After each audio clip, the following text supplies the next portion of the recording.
Welcome to Inspiration Inc. We have a very special guest with us, a guest whom we can call the guiding light, a guiding star. We have Sri Sadhguru with us. Sir, thank you so much for joining us on Inspiration on ET Now. And first of all, I have a very basic question for you. How do you manage to inspire so many people relentlessly with so much of energy? How does that happen? Well, we must understand the word inspire. Inspiration means you set somebody on fire. You can set somebody on fire today and tomorrow morning they could be off again.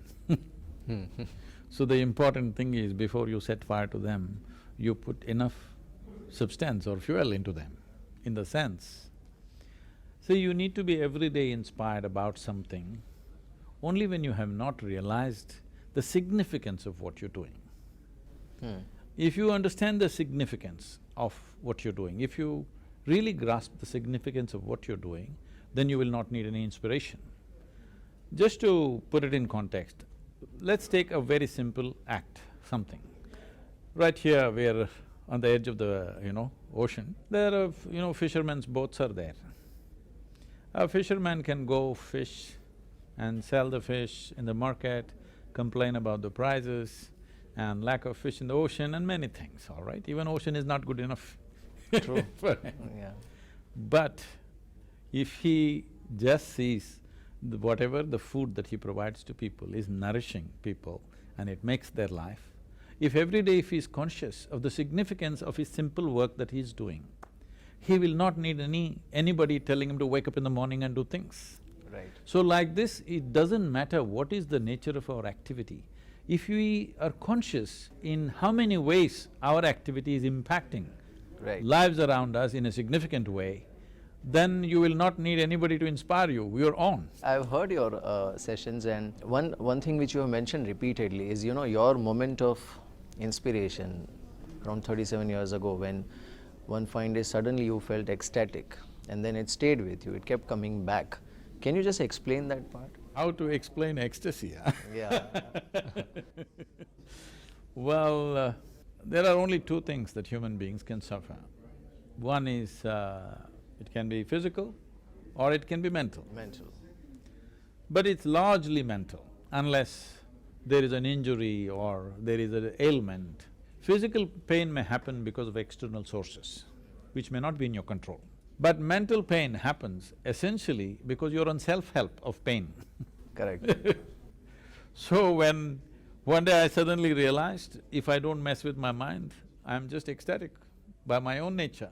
Isn't that the most difficult thing to do, not to mess with your mind? If you have found access to life, you will find mind a very small thing in your life. If you have not found access to life, your mind will be the largest thing in the universe. It's bigger than the universe actually, isn't it? Yeah. So, right now everybody was talking about phones even today, as if phone is some kind of a terrible thing, doing terrible things to us.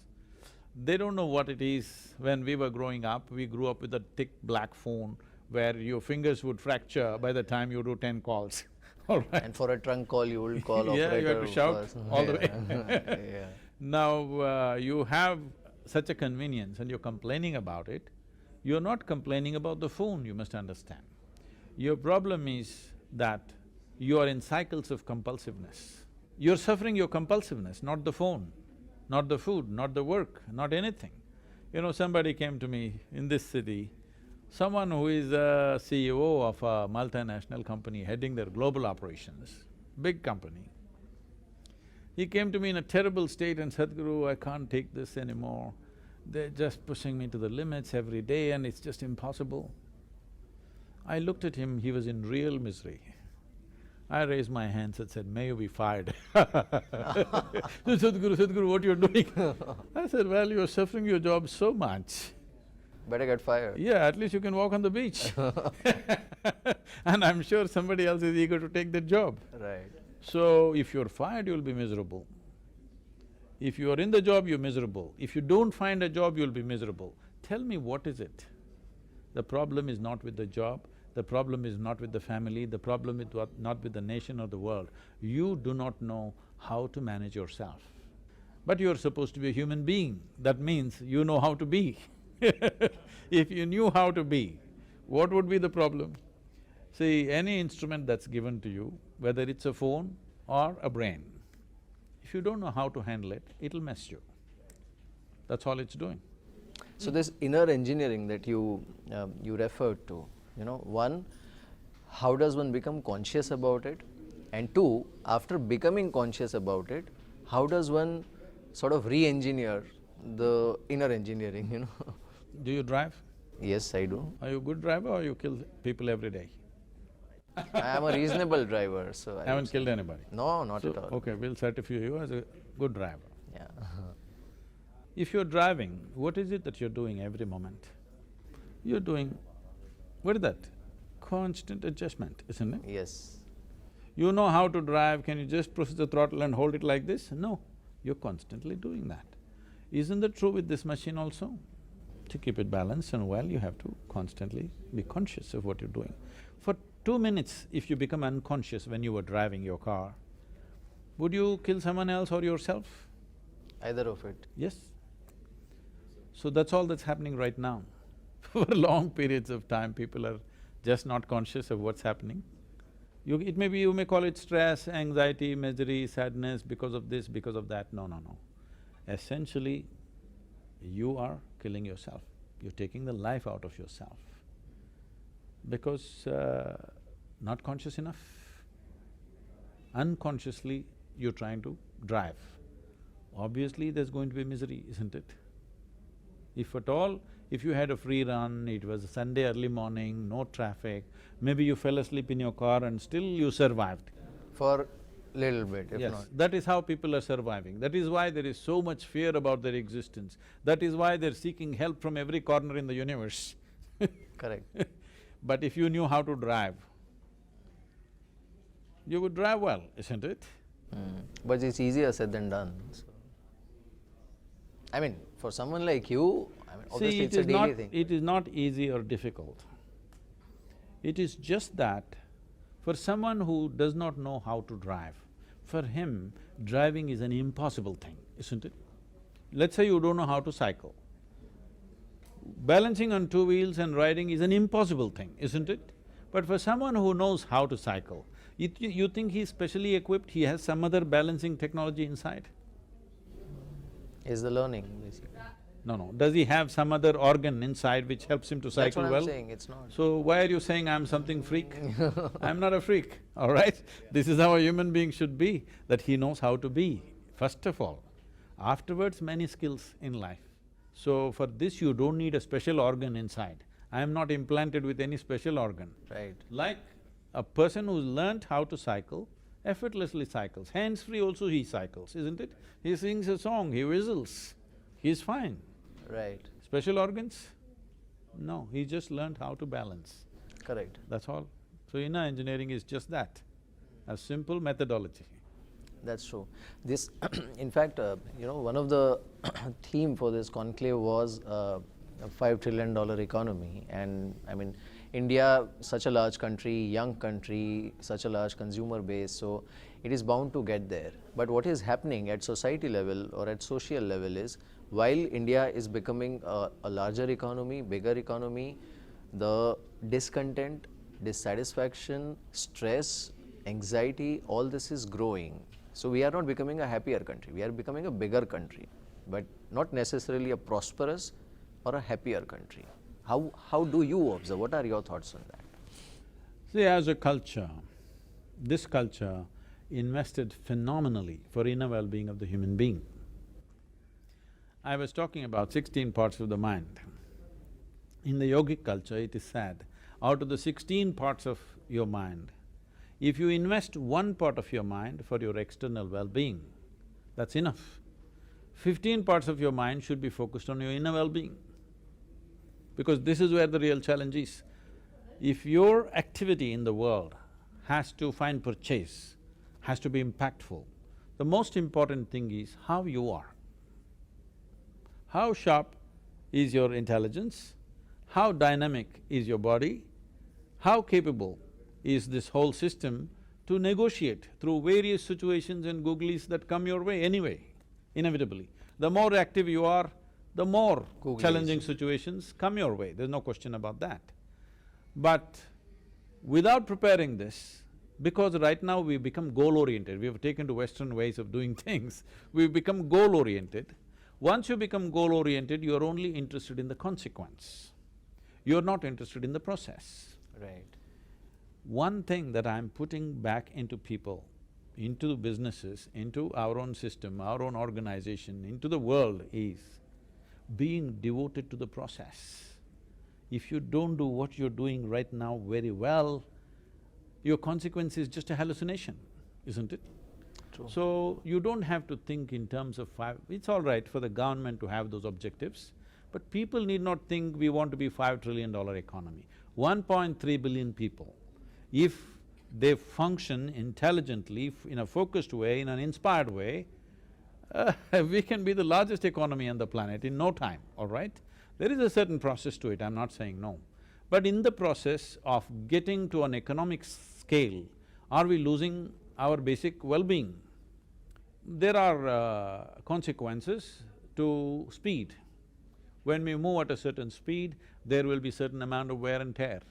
Right. But here in this culture, we came up with phenomenal technologies. As there is a science and technology to create external well-being, there is a whole science and technology to create inner well-being. We are the source of this technology and science for the world. But unfortunately, we are not using that. Right now, in the last 4 years, well, our Prime Minister is trying to teach yoga to the people, okay? He lies down on the street and does yoga with common people, which has never been done before. Right. But we are seeing religious and political intent into it. This is very significant, that the yogic system has to become alive in our society, not because the Prime Minister is doing it. First of all, why should a Prime Minister be teaching us yoga? Yes. This has been our ethos. This nation is It was first part of our life. Yes, explored this dimension of science as to how to manage your body, your mind, your inner energies, the entire life process, how to keep it at its highest possible level. But because we missed out, a political leader is trying to demonstrate to us, well, the International Day of Yoga has taken it to the world is picking up in a big way. India also is doing some job, but it's very important, the economic leaders, the business leaders should take to it. I want to make sure this country first experiences the well-being of this science. We are offering it to the entire world, but it's important that our people should know this.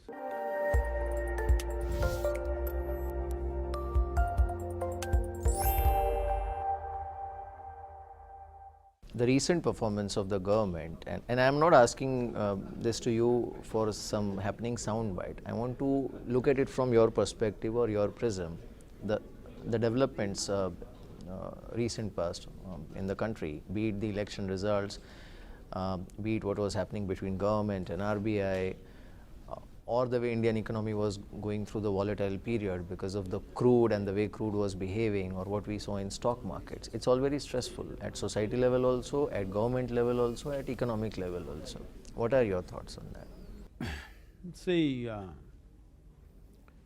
some basic changes which we are trying to make to our economic structure is actually very foundational. When you try to change the foundations of a building or try to fix the foundations of a building, certain pieces of the roof will fall on our head. That's the way it is. It hurts. Without that pain, we will not come out of it. Everywhere people are telling me, because of GST, all small businesses are hurt. It is true. We are also hurt because just to figure out how this GST is so complex and whatever. But now slowly people are figuring it out. But what I want to say is, yes, small businesses are hurt, it's true. And unfortunately, it's a large segment of our economy and it's hurt. But if we don't fix some fundamentals now, forever India will be a small business. If you want India to become big business in the world, these fundamentals have to be fixed. I would want it to be fixed at a much faster pace, but democratic politics do not allow quick fix. Quick fixing is not allowed because lot of pain will happen. Right. That pain if you're not ready for, there'll be no transformation. Our very birth is in pain, isn't it? If our mothers are not willing to go through the pain, we are not born. True. So, there is pain in transformation, but transformation is always worthwhile. Correct.